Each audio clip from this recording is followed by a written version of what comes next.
Hello everybody, I'm Trimbark Tree and welcome to another quick start episode for KitHack Model Club. In this video I'm going to be showing you how to use CV joints. What are they, how they work, and how you can use them to combine or divide power for your craft. Let's dive in.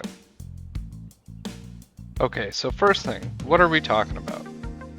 Down here in propulsion, you see this flexi joint, CV joint.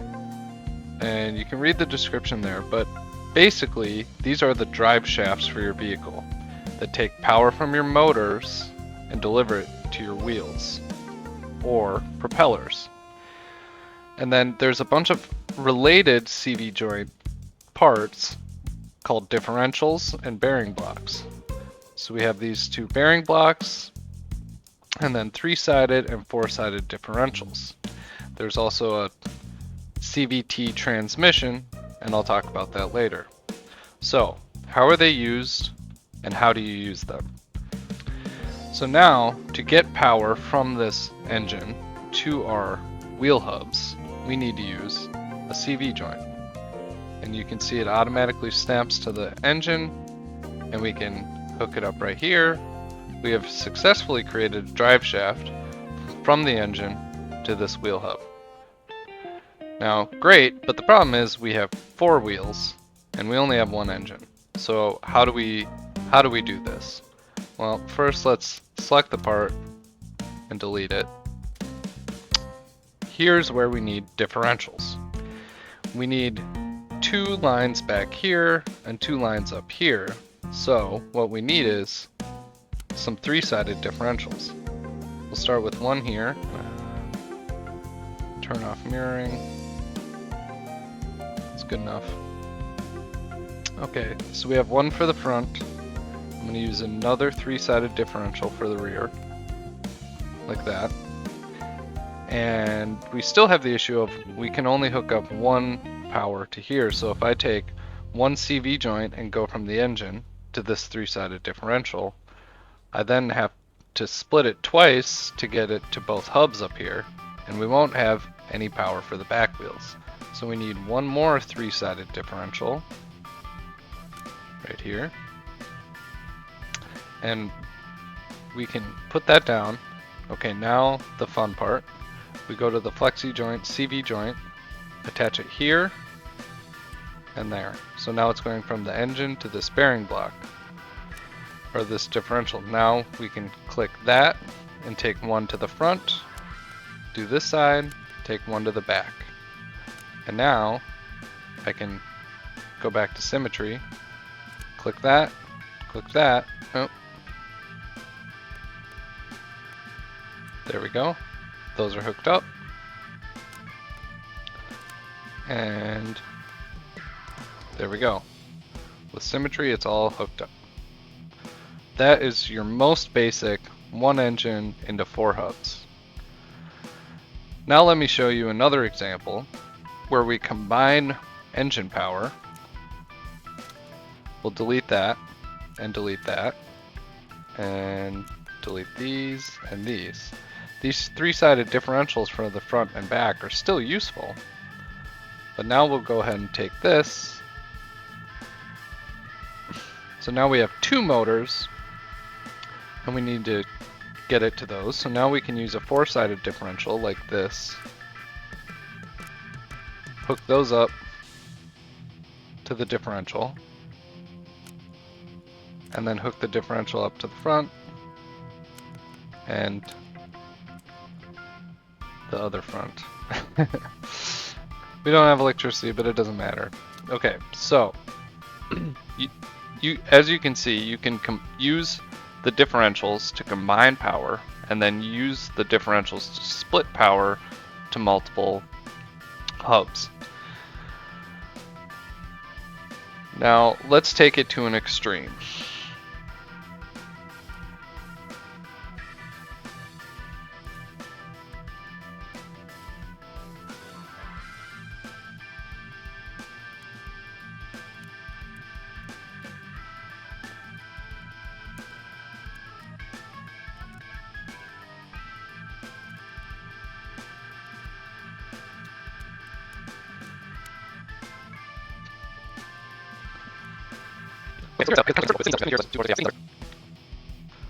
Okay, so here I've set up a test example with a somewhat absurd 16 cylinders.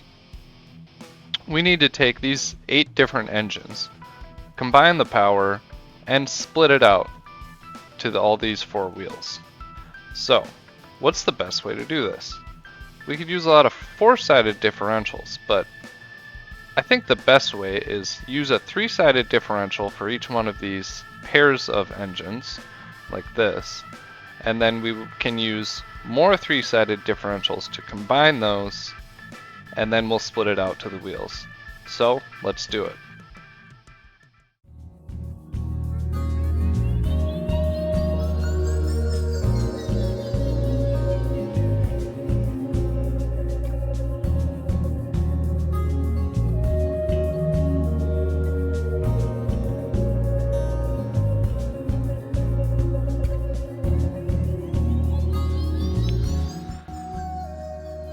Okay, so we've combined all the power from these engines down to these 2 differentials.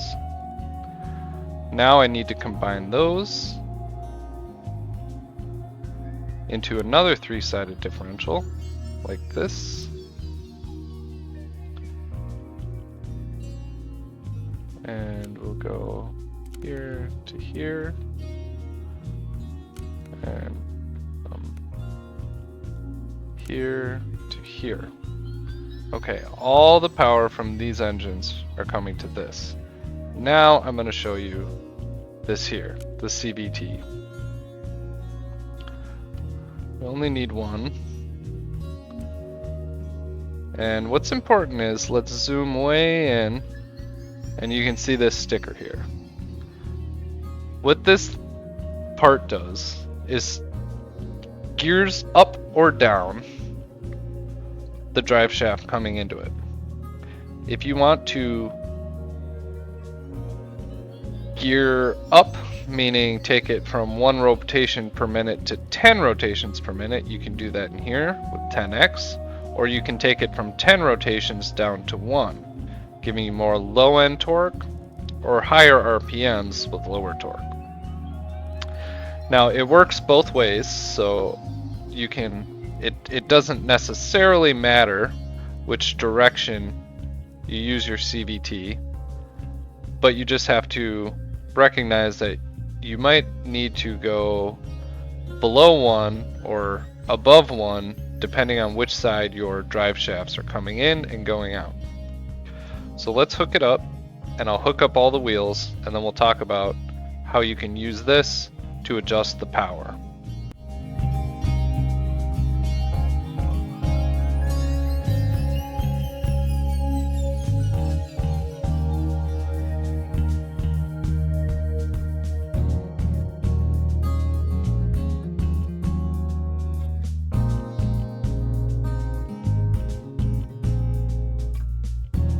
Okay, well that was a process. Now let's slap on a gas tank. Doesn't really matter where. Just so we can test this thing out. But now you might be thinking, holy cow, that's a mess. You're right, it is kind of a mess. And so that's what these bearing blocks are for down here. Let's see, right here. Angled bearing blocks and cub bearing blocks. These can be useful for keeping your CV joints organized, and when you have an airplane and you want to keep these parts hidden inside the plane or inside the car or whatever, you can use these parts where they aren't adding an additional splitter and additional cost and weight, and you can use these to get your CV joints aligned exactly the way you want them, so they're hidden in a wing, for example, if you have a wingtip prop, or you just don't want to see it, which generally you don't. Alright, now let's test this out, and then we'll talk about what this transmission does for us.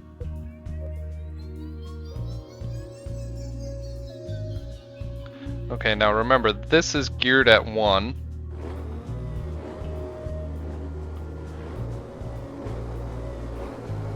Yeah, it takes a while for all my engines to start up. Alright.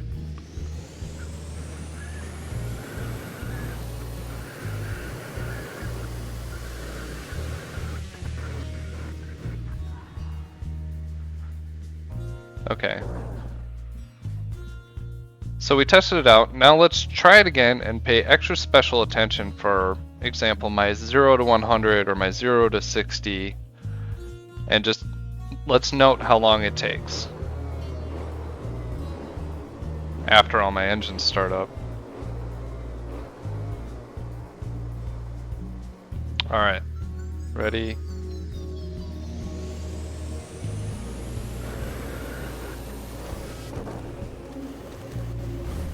Whew. Rapid, unplanned disassembly. Okay, so I showed you how CV joints work. Now let's talk about the transmission quick. Here I have my TBT G9 Prowler, a race car, and we're going to manipulate the transmission so I can show you how the gearing will change. Now let's press V to go inside. So here I have 4 motors, they're clipped together, running into the 4 transmissions that run to my wheels. If you zoom in on the transmission here, you can see this little arrow. This arrow indicates the direction of multiplication. When we open up this CVT transmission UI here, there's a gear ratio. I have it set to 1. If I set it to 10, that means it will take the power from the motor, multiply it times 10 as an output here. So if I'm running at 1,000 RPMs, it will output 10,000 RPMs. The problem is the torque is also multiplied, so or divided in this case. So if I take 1,000 RPMs and output 10,000 RPMs, that means my actual torque at a normal 1,000 RPM will be 1/10 of what it would have been. So it also works in the opposite direction. So if I take this and I go down like this, if I'm inputting 1,000 RPMs and it outputs at 100 RPMs, that 100 RPMs is 10 times as powerful as it would normally be if the gear ratio was 1. Okay, so now let's make sure I have my gear ratios at 1 for both of these. And what we're gonna do is, with the help of this really beautifully made scenario called Seaside Drag Race, I'm gonna test out my top speed and track time so we can compare between gear ratios.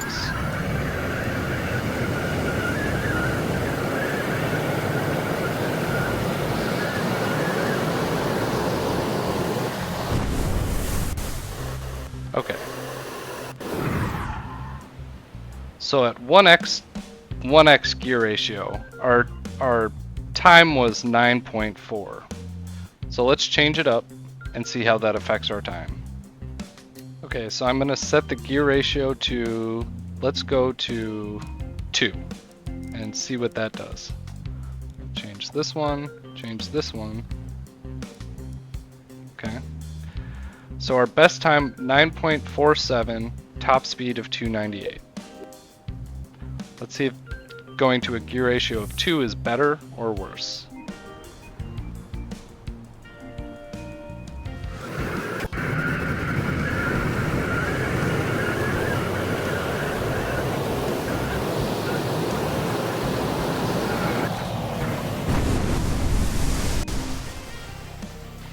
Alright, well, as you can see, that time was worse, and it was much harder to control. Now let's change the gear ratio up again to see how it works the other way.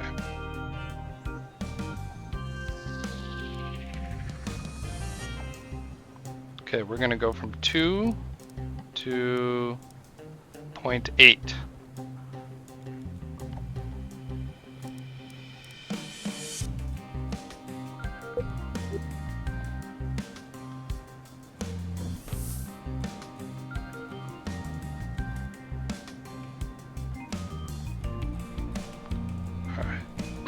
Let's go.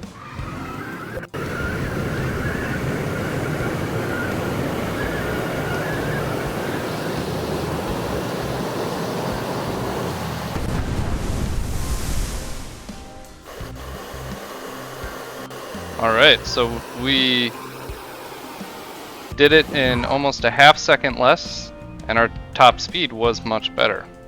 Let's see if we can push it one more time. Alright, now let's change our gear ratio to 0.3. Meaning if we have 1,000 RPMs coming in, we're outputting 333 RPMs with the same amount of torque. So if we can get the engine up to 1,000 RPMs, we will essentially have 3 times as much torque at the same effective wheel speed. So let's go.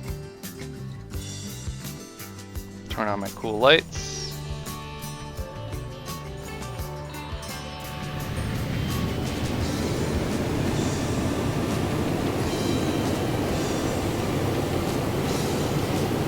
Wow, and as you can see, this performance is dramatically worse.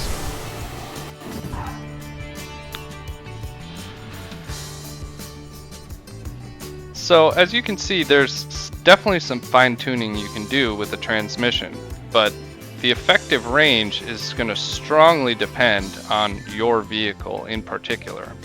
And I would say that generally players have found that the best range for the CVT is going to be between the 1x to 3x or 1x to 0.7. Anything beyond that, and you're pushing way beyond the limits of your motors, your wheels, etc. Alright, well that's all for now. Again, I've been Trimbark Tree. Thanks for watching, and I'll see you again next time. Bye-bye.